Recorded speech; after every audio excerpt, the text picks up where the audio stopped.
All right, I think we're live. Hey guys, good to see you. How you doing? Doing good, Hey, doing good. So, yeah, doing great over here. yeah, really appreciate you guys jumping in here. I know everybody's got a hectic, IRL, I guess you could call it. So thanks for carving out the time.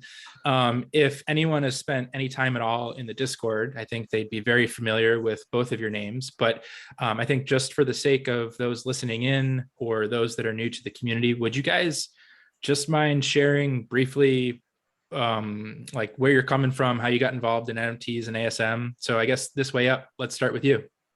Yeah, sure. Yeah, my name's ThisWayUp. Yeah, been with the community since I think back in November. Just missed the mint, unfortunately. But I started on Mhm. this crazy little journey.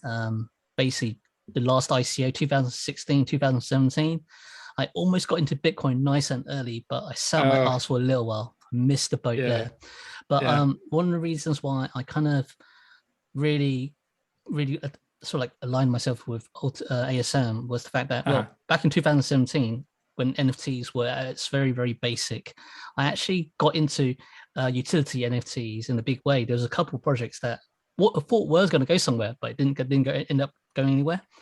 So Hmm. after it all collapsed in 2018, I've been waiting for a little while for some kind of dynamic or AI based NFT to come along, and Lord of behold, ASM. So Yeah. I'm very, very, I'll be really honest, I'm very, very new to NFTs this current generation.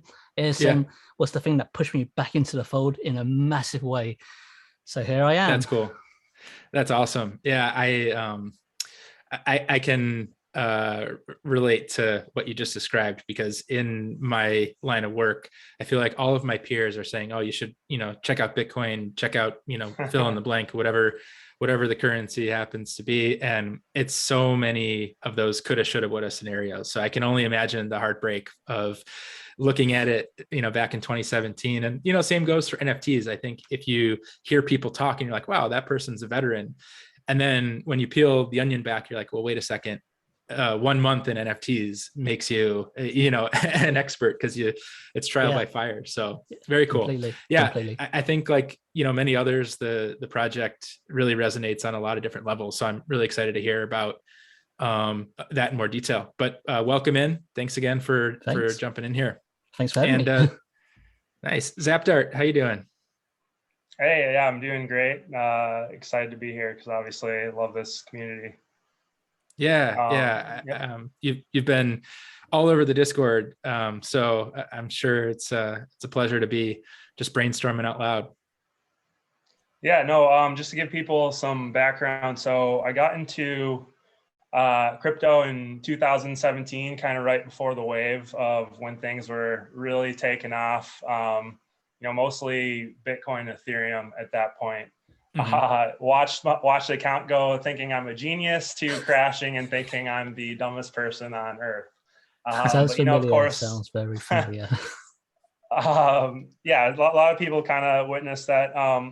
From that, I had a kind of like a good group of friends where we had got into it, but we stayed in communication. And then once this, more recent bull run, we started to kind of talk about it, get into it. I actually got into NBA Top Shot back in February, and so that was my first exposure to NFTs. And then, I've seen a lot of, as they'd call, rug pulls where I've been part of, and some other Hmm. interesting ones, Oh, and ouch. had exposure, going into the discords. And I think that, when one of my buddies who's an investor pointed this project out to me, I was really just blown away. One, because it was interesting, and 10 years ago or so, I took several classes on game design with Game Hmm. Maker Pro, and also Maya, which is 3D modeling. And so, first thing is I saw these AFA characters, and it actually reminded me a couple assignments that I did, quite a while back. And so that was the hook, just seeing how fun and Yeah. friendly that these characters were. But then also, the bigger vision with AI, training actual football players or soccer players to play against each other. I mean, that's just the gamification that I love, just because I've always been kind of a big gamer. And yeah, I think what really kind of hooked me, and as I went through systematically and listened to everyone the old AMAs. And, there was definitely a thoughtfulness to Aaron and David McDonald that I hadn't really witnessed or seen in any, NFT project before. And the more I learned, kind of, I'm sure as you guys know, the more I really just fell in love with this project. And lucky enough to have several friends in crypto that got in, but then a few other friends that got in as well. And I'm excited, for what's happening now and kind of what's to come with this project. Yeah. We're right at that time period where we know there's going to be so much being revealed. But for the time being, we're just in a holding pattern with nervous excitement, speculating, well, after the last AMA, there's going to be the next 2 weeks will be mental. I'm so excited. I think so. I mean, I thought that AMA was pretty mental. yeah, exactly. I literally ran from my mate's his birthday party just to get back late at night because it's morning for those guys, but it's 10, 11 o'clock, and I had a few drinks, so I must have sounded a bit drunk on the MA when I asked my couple of questions. Oh well.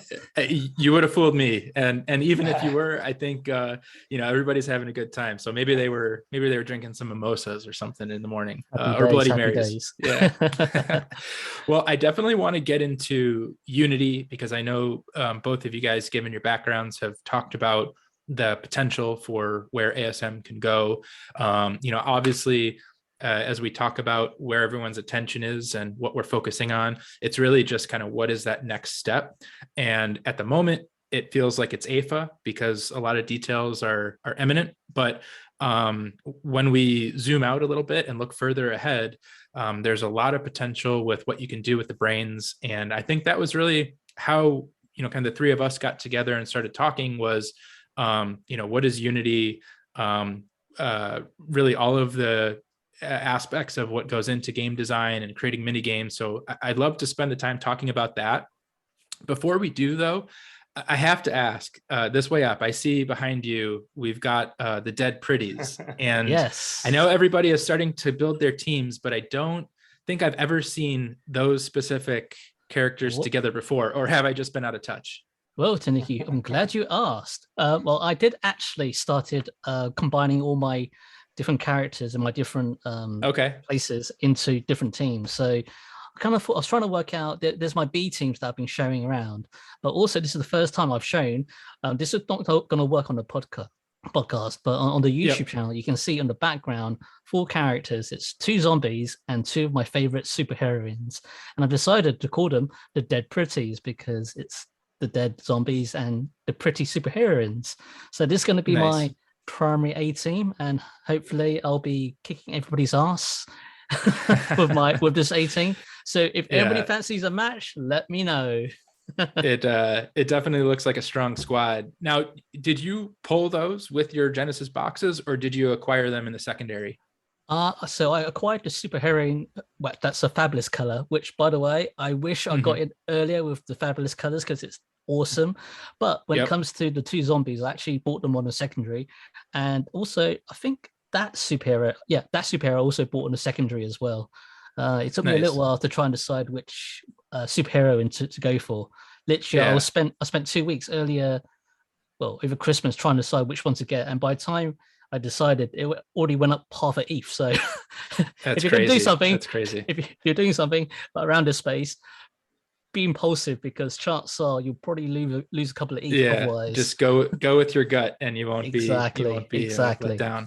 Well, that's right. Congrats on the team. That's a really awesome composition, and Thanks. I think if AFO doesn't work out for them, if for whatever reason the brains aren't feeling it in the football arena, you've got a career with the Dead Pretties, touring the various stadiums, playing halftime shows, and jumping into people's burrows and things like that. So awesome. I'm planning to build a whole brand behind it. I've even bought the domain, the deadpretties.eth. So I'm going to be doing conducting.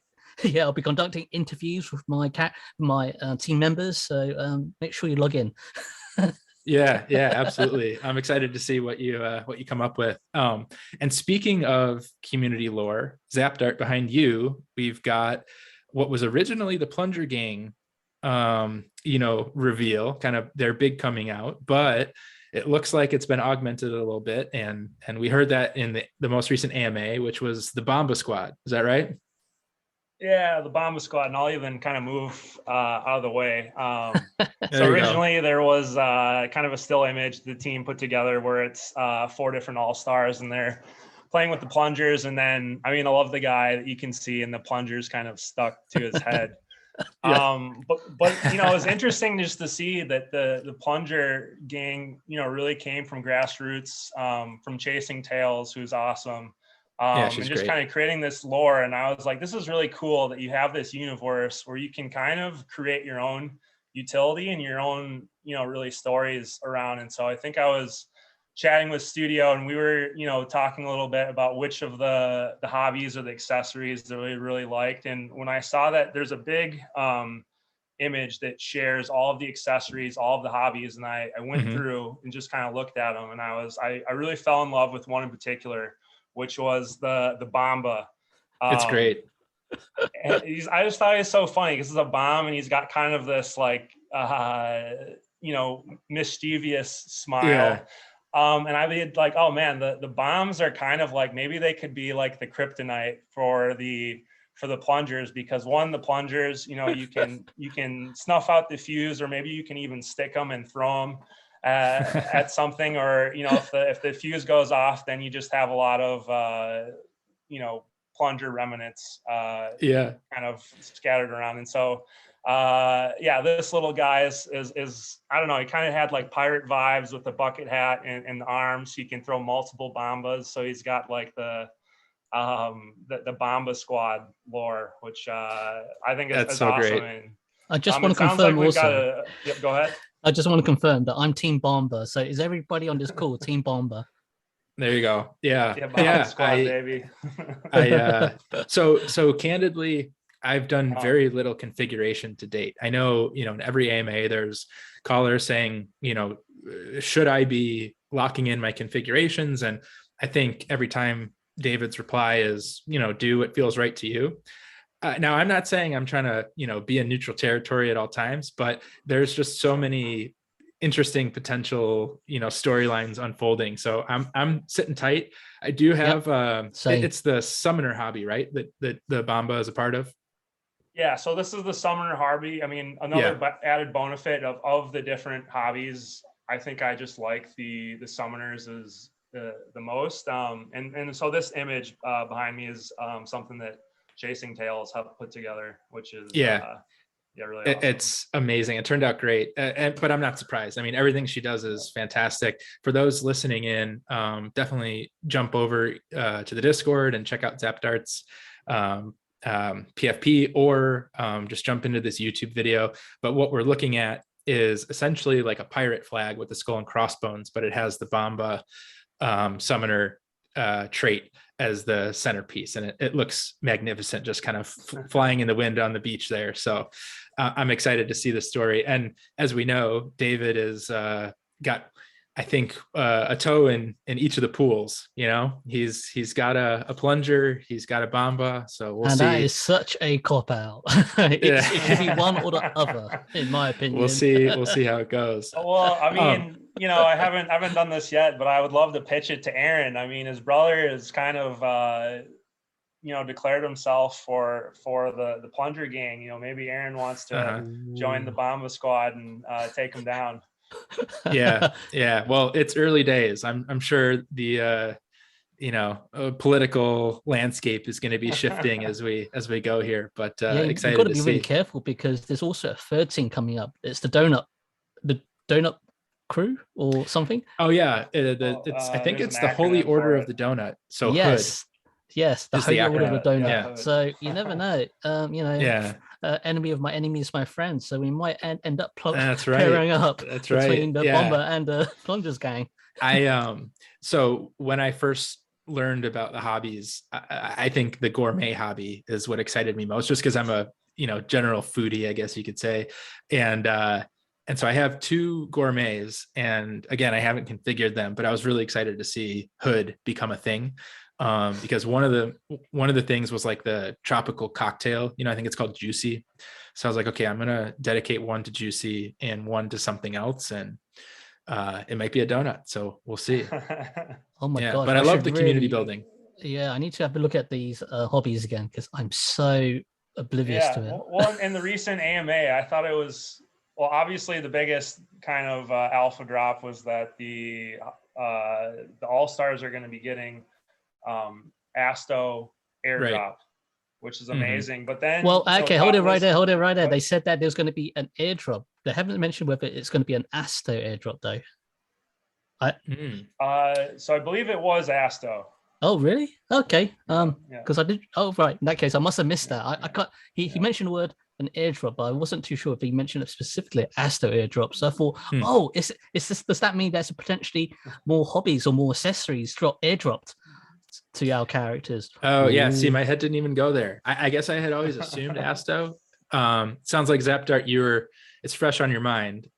So Asto it is. Yeah, I mean, Asto, and then it sounds like there are going to be, the value of the actual characters is it could be other airdrops potentially, or it's just access, whether that's access to individual, stadiums or different types of items, almost like a key in a way for whether you have the different hobbies, what a chromatic, some of the different families, or boss or prime or something like that.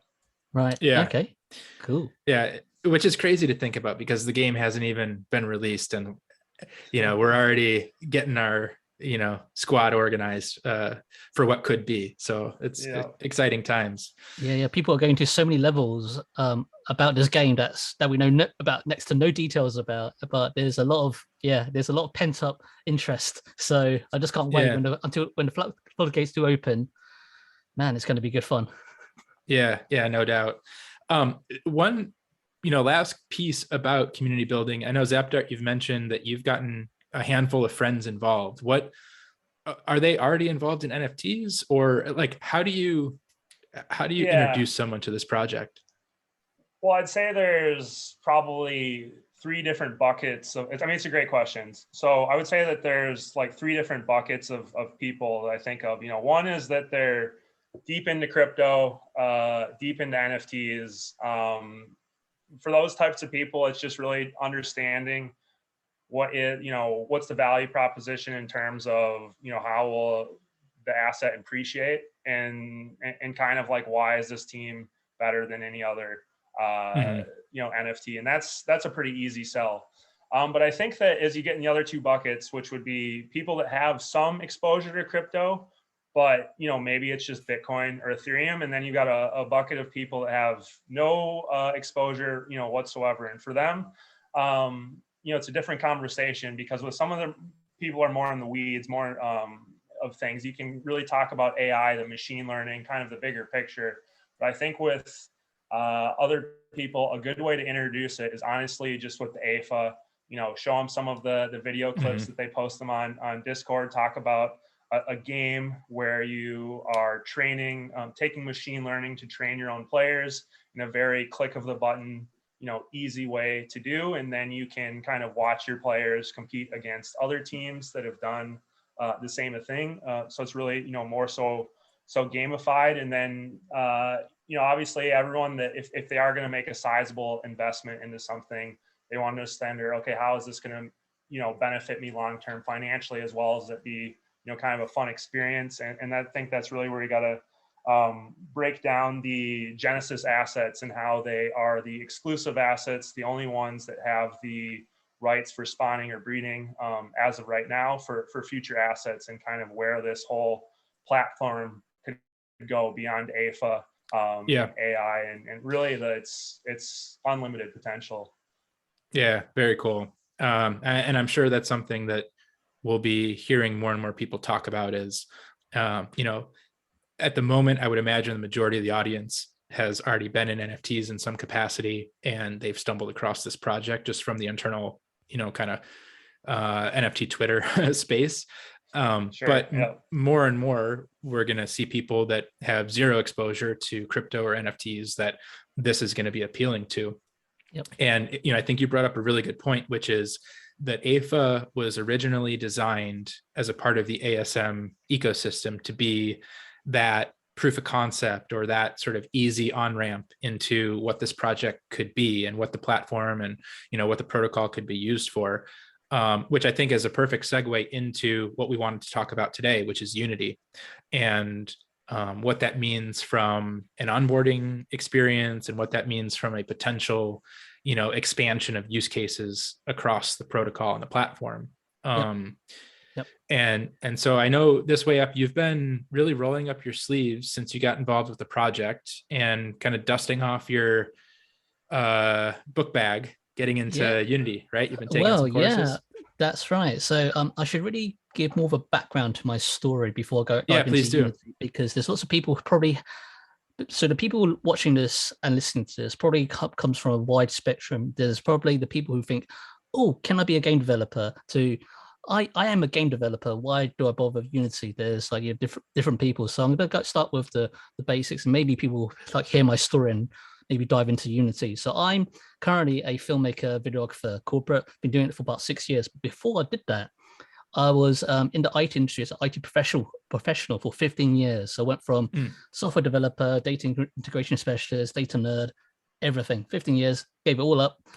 And basically, I got a bit bored of IT. And then ASM came along, and blockchain came along, and it kept on wanting me to pull back into this space. When ASM came along, it literally made me think, oh, what is this whole AI thing? And it kind of pulled me into Unity. The first time I discovered it was about 5-6 years ago. And I thought, oh, it's okay. It's a game engine. Looks a bit boring. Back then, I did a lot of JavaScript. And they had back then some kind of game scripting thing. But now Unity have changed their core engine slightly, which has led me to this point. Now, I used to be a C# developer, and Unity is actually written in C#. I should start right at the beginning. Unity is actually a game engine.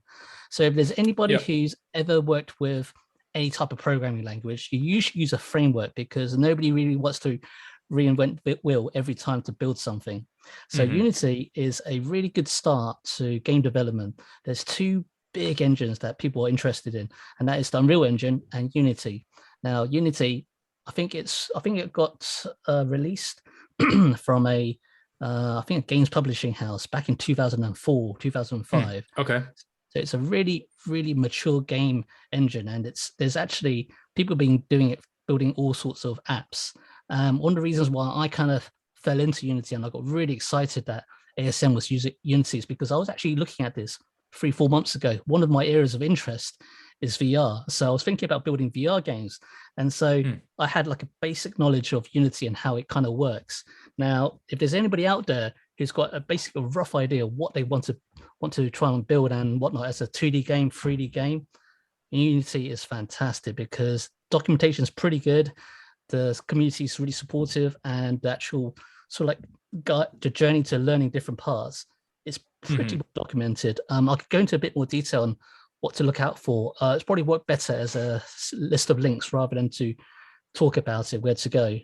But I suppose Unity as a game engine is the way forward. And I can talk more about how the actual Unity structure works with relationship between ASM and the ML agents that they're using in Unity at this point.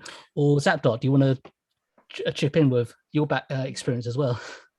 Yeah, so I mean, my perspective is coming more so from like a high level perspective, just kind of looking at lots of different game engines and kind of seeing where they fit in different ecosystems. And it is interesting because Steam is one of the biggest game platforms out there, and through some of my research, it does look like about 60% of the games on Steam are done using Unity, because it's meant to be a very easy to use kind of indie game developer. And obviously talking about the VR and the AI and the ML agents, it has much more capability into that. But where I see AFA and ASM as it being so interesting that the Unity is that you have all of these amazing indie developers, and they're building these games for Steam. But part of the problem is it's just become so saturated, and so how do these games even get discovered? And so I do see sort of an opportunity for new game developers coming in this ecosystem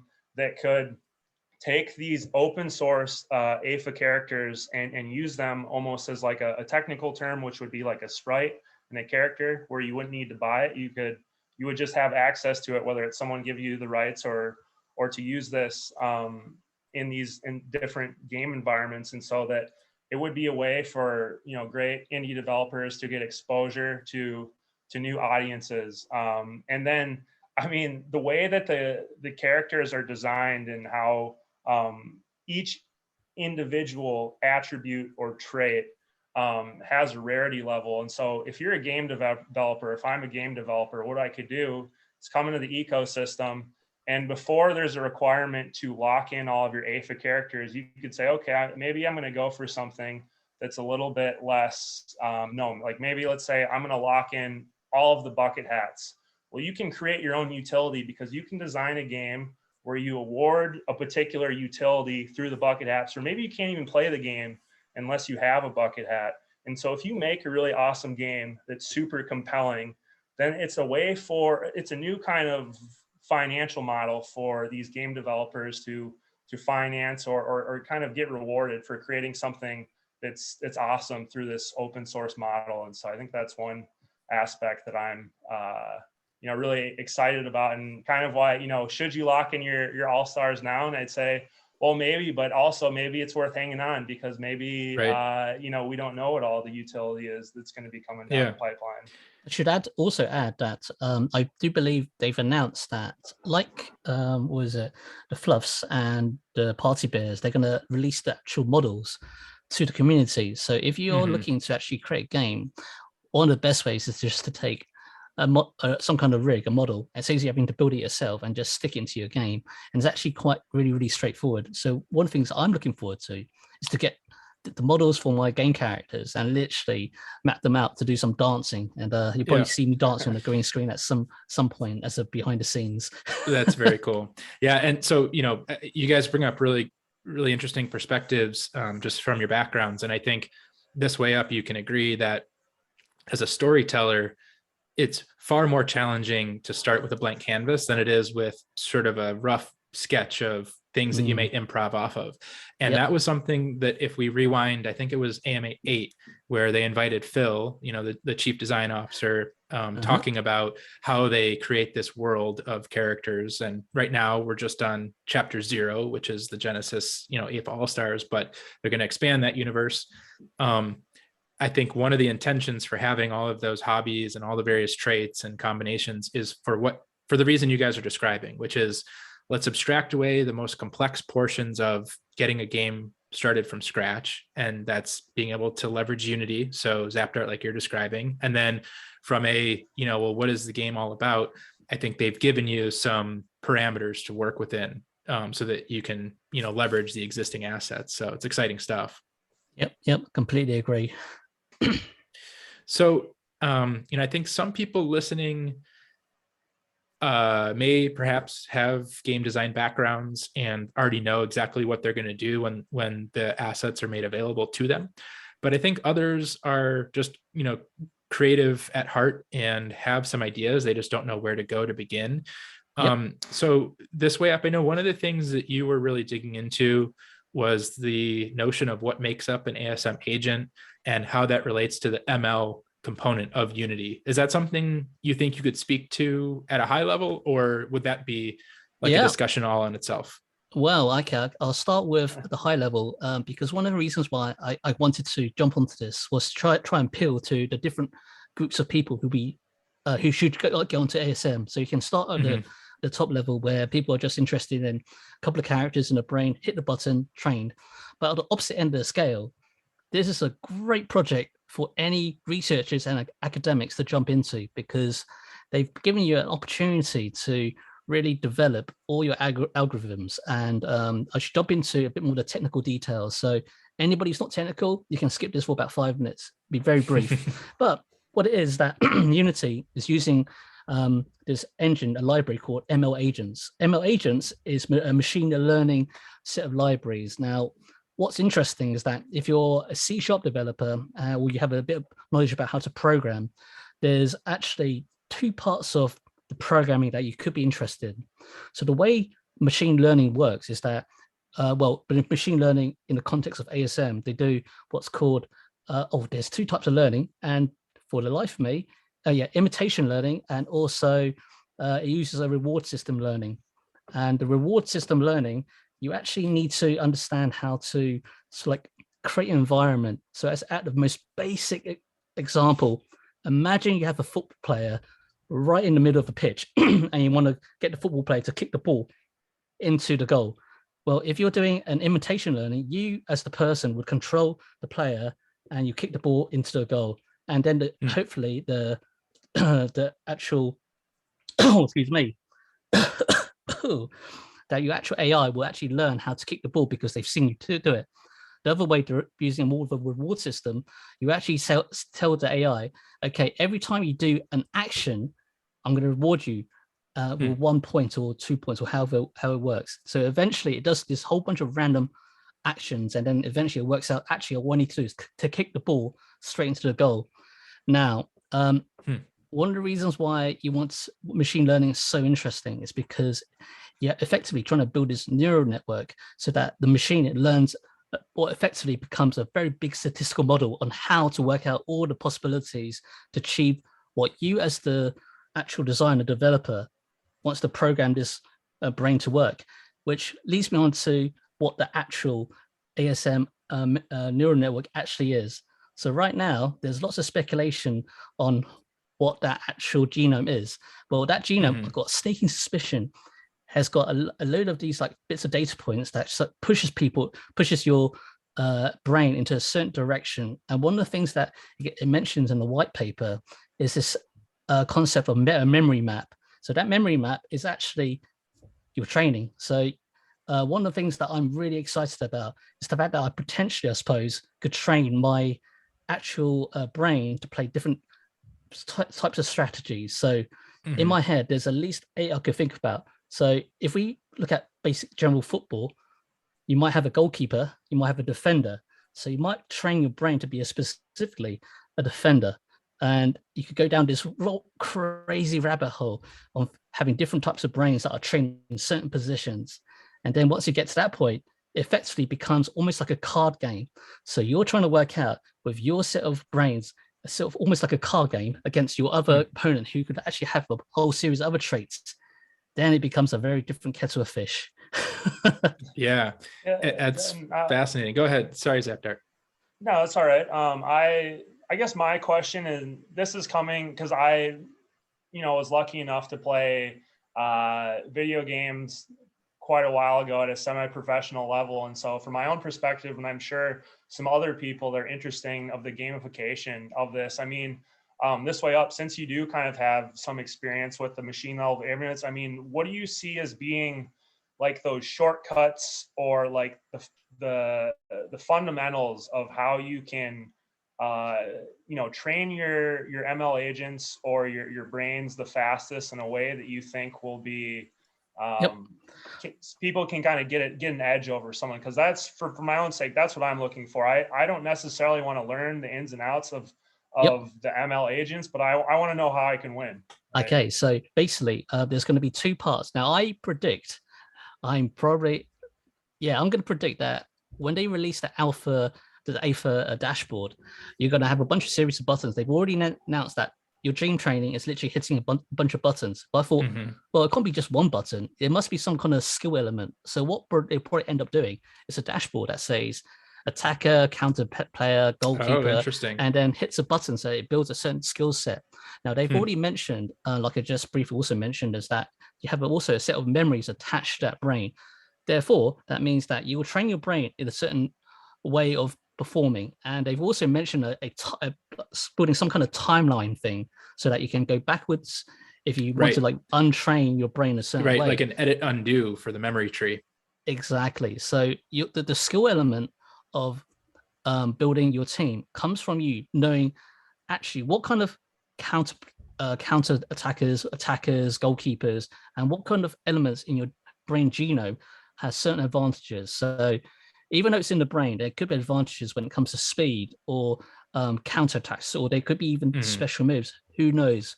But the point is that you need to understand how your team could potentially work in a given environment.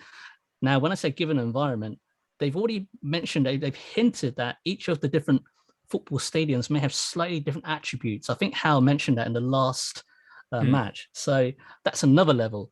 So right. Just to like went through quite a few things. On the first level is, how do you train your players in a certain way that like would make a great pairing against your opponent, and also with the stadium.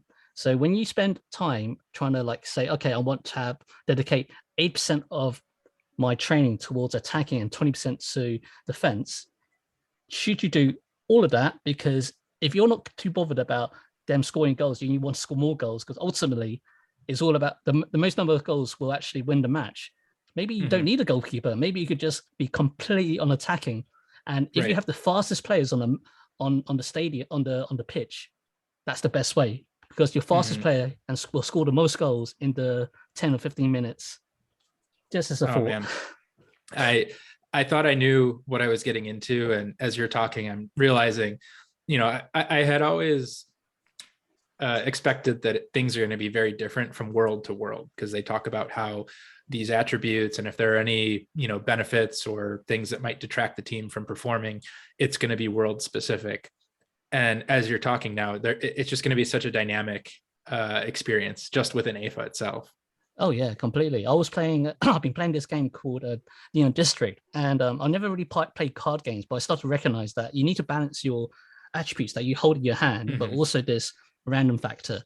So if you've ever played Pokemon or any type of card game, you're literally constantly reevaluating your situation. So what's probably going to also happen on top of what I just said is that you'll probably be playing the match, and you as a coach would be switching over your brains possibly during the match. So that's another level of play. Interesting.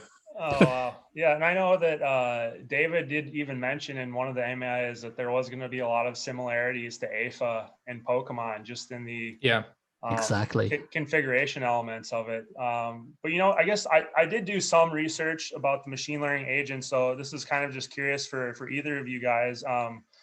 For my own understanding, because when you're training the ML agents, you want to have a goal. So like you could say, okay, the outcome is that you want to score the goal. But that's maybe like a bit broad, because it's sort of like, are they actually going to get better? Or could you like break it down to like a fundamental level? It's like, maybe it's just like, I want him to practice like the best short pass he can possibly do. And so you'll train him for just short passes. Or maybe it's like, I want this guy to be amazing, like lob kick, like type player. And you could have like 2 lob kick type AFA players in the back. And then maybe you just work with one guy and he does every single type of, pose or for different types of like strikes, whether it's like a short little like dribble or like a header or bend. So am I kind of correct in thinking that like the best players are not even necessarily they're gonna be like breaking down these maneuvers to a micro level and kind of telling the ML agents to focus on that? Yeah. So you're completely right. So what I mentioned about either invitational learning or a reward-based system learning is that you need to like break down very, very specific goals on what the person's trying to achieve.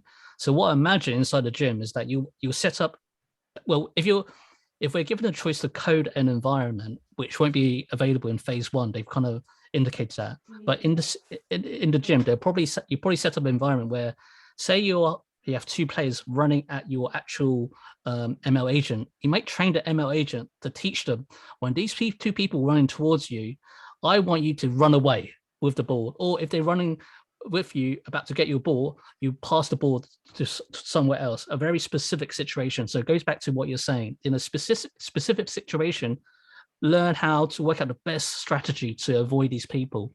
It comes down to building little Lego pieces on top of each other. But then you get to the point, and this is one of those problems with ML, building neural networks, is that if you're too specific, and when you put into your specific situation in a group situation, things might start breaking down. So what we're talking about is independent training. Now, what they've released in version 2 of their ML network is cooperative training.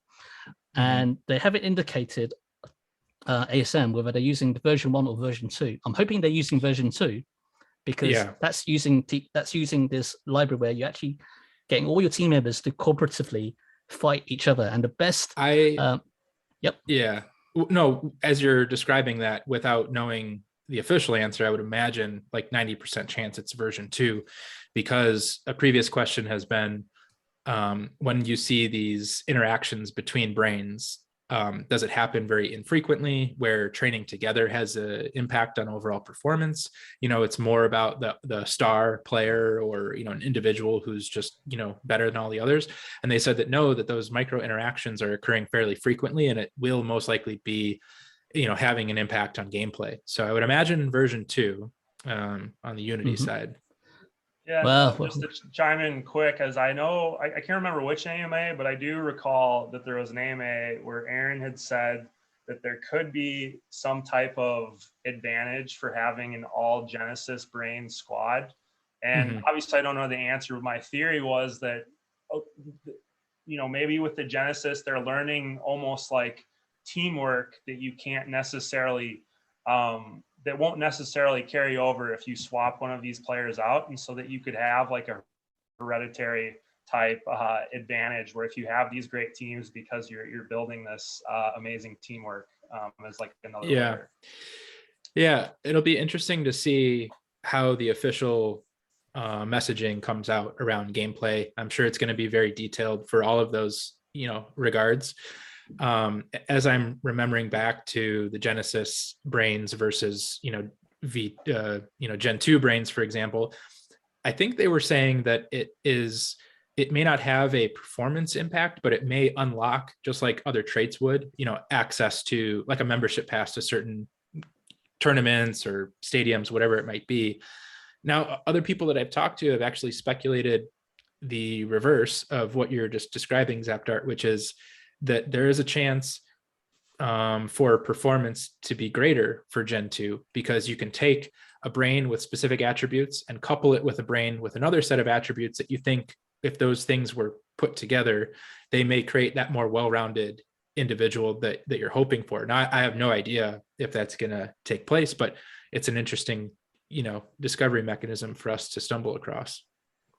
So the way neural networks generally work is that you have to build a starting point, and neural networks are an all-encompassing thing. When you put two neural networks together, it has to take the statistics of two brains. Now, whether it you don't get necessarily a big advantage over Genesis brain, in my opinion. The way I understand neural networks is that it's basically a big statistical model. So whether it's the first or the second doesn't matter, because what ASM have done, they have this separate memory map thing, which means that actually all brains, Genesis or second generation or third generation, could potentially end up being the same type of, roughly the same type of neural network. So I don't think that's the case. Yeah. See, this is why I love doing this stuff. I learn something every time, not just one thing. It's like an hour's worth of education. So thank you. I want to be mindful of time. I know we're just at the top of the hour. And this feels to me like one of the major topics that the community is going to be exploring in depth as we get closer to gameplay, and even beyond that, as gameplay is rolled out and we start to discover all of these little mechanisms. So I would love to get you guys back together if you'd like to, and just continue to expand on the things that you're learning, either independently or things that we're hearing from the official stance and kind of reacting to that stuff. But with the last few minutes, anything that you think is very relevant to, I guess we could say, Unity 101 that we haven't addressed yet? Yeah, so getting started to Unity right at the beginning, it's really hard because they've got so many different pathways to actually learn stuff. So if you're already stuck and if there's demand from the community, or just drop down a list of stuff I went through, their actual ML agent specific course is rubbish. The Hummingbird course, don't do that. Do the other ones on Udemy, because they're just cheap and much better, well formed. But yeah, I must have spent at least 100 hours between when I started on the ML agents, maybe 3 weeks ago to now. So I'm pretty well versed on what's good and what's not so good in ML agents when it comes to the courses. Yeah, that's incredible. So we'll definitely have to pick your brain as you learn more this way up, because Literally. 100 hours is quite a bit. One thing that Yeah. I'd encourage you to do is reach out to the Unity ambassadors. And I'm sure the ASM team is already all over this, but I had tried to knock on some of their doors to say, help us understand, we've got this huge potential pool of new game developers, like help us understand what we should be looking at. So as you continue to explore, bring it back to the community and let us know what you find out. Oh, yes. I'll be more than happy to do that. So Zapdart, I guess we could do like a rapid fire with past couple of minutes. One of the things that you had mentioned to us was your ideas for mini games. Is that Sure. something? Ooh. Do you want to set up like a subsequent call, or do you want to just give us some teasers of things that are on your mind? I mean, let's just even start with a few teasers. So I am by no means an expert of Unity. In fact, I am a complete novice, but I do have a lot of game making principles that I've learned, having spent a couple of years doing it. And I will say that the best way to learn game making is make games yourself. You can go through and follow these tutorials step by step, but honestly, you're gonna learn something, but the best way is maybe do like a few of those and then just try and make something. And so just try and make like an easy game. Like you could make like a Flappy Bird game, or you could make asteroids. And like honestly, like because the open source model, you could have a donut be the spaceship. You could have the spaceship shooting little plungers, and then they could be big Bomba asteroids that you've got to. That's so cool. Explode. And this is a relatively easy game to make in most things. And so I do think that if you're going to get going with it, that would be probably a good way. But there's so many like Brick Breaker, and I think that if you were going to make this game in like the confines of like Steam, no one would ever play it. But because you're entering this new great community, maybe we would have competitions or high scores and stuff that we could do just because you're embedding some of the the more interesting sprites and images within the community. That gets me so pumped. Yeah, Zapdart, awesome. to your point, actually, you make a very good point about learning from a project. So one of the good things that Unity have, and but when you install Unity, it actually comes with some mini games, and different mini games include the 2D mini game, which, by the way, is fantastic because it teaches you the actual Unity hub interface. And actually, even though I've been talking about me as a coder, I'm a very rubbish coder, even after 10, 15 years. So you can do actually literally just drag and drop and do maybe a couple of copy and paste lines of code to build a basic mini game. In fact, you don't even need, because they give you the whole thing. You can just tweak a couple of settings and suddenly, and also switch over the sprites like you mentioned, and you have yourself a mini game. So start there. I'll add that into the list of stuff and ideas on what to look into for Unity as well. Very cool. What else? Anything you want to add before we wrap up today? Team Bomba. Yeah, Bomba Squad, baby. The only other thing I would say is if you have friends that you think would be interested in it, maybe they've got crypto experience, maybe they don't. Honestly, a good first entry is just buying one of these AFA All-Stars, because it is a Genesis asset in the end of the day. And I think that if people wait, the Gen 2 assets will come so that it can be a good entry point. And even so, if you want to get something that's even a little bit more rare than like, let's say like a floor All-Star, something with a hobby, there's going to be I see there being a lot of utility for these hobbies. And so not only is it going to give you an entry point, but I think it'd be a great investment for someone new trying to get into the ecosystem. That's a really good call out. Yeah, I think so many are focused on, oh, well, I've missed the boat on brains. But yeah, get an All-Star. It's still, approachable. And then the Gen 2 mining is going to be, right around the corner. So yeah, I mean, and it sounds like, the AFA All-Stars are going to be getting the Asto airdrop. And so it might take you longer to mine those brains. But, theoretically, if you have a couple, and you get the Asto, you can take that Asto to mine some brains. And so it's kind of a cheaper entry point. Nice. Well, you guys, it's been a really fun session and the first of many. So we'll do a to be continued, talking about Unity, as a platform and what that means through the lens of ASM. So thanks for the intro there, and we'll be learning together. Thanks, guys. Yep. I'll catch you the next one. Likewise. Yeah, that was Yeah, awesome. in the fun, meantime, I'll see you in the Discord. Yeah, and Cheers, Tanuki, guys. we appreciate you. These podcasts, these episodes are awesome. Oh, I'm glad Yeah. you like them. I just want to say also, yeah, to build on your point, Zapdart, yeah, more than anything else, one of the reasons why I keep constantly engaged, like the rest of the community, is because of what you guys do from the community. It keeps me motivated, gets me interested, and gets me off my arse to look more into the rabbit hole. We're lucky. We've got a special group of people in the community, so they're always easy conversations when everyone's just got a shared passion. But I really appreciate that. All right, guys. Well, have a great evening, and we'll catch you soon. Later, guys. Likewise. Take care. Take care.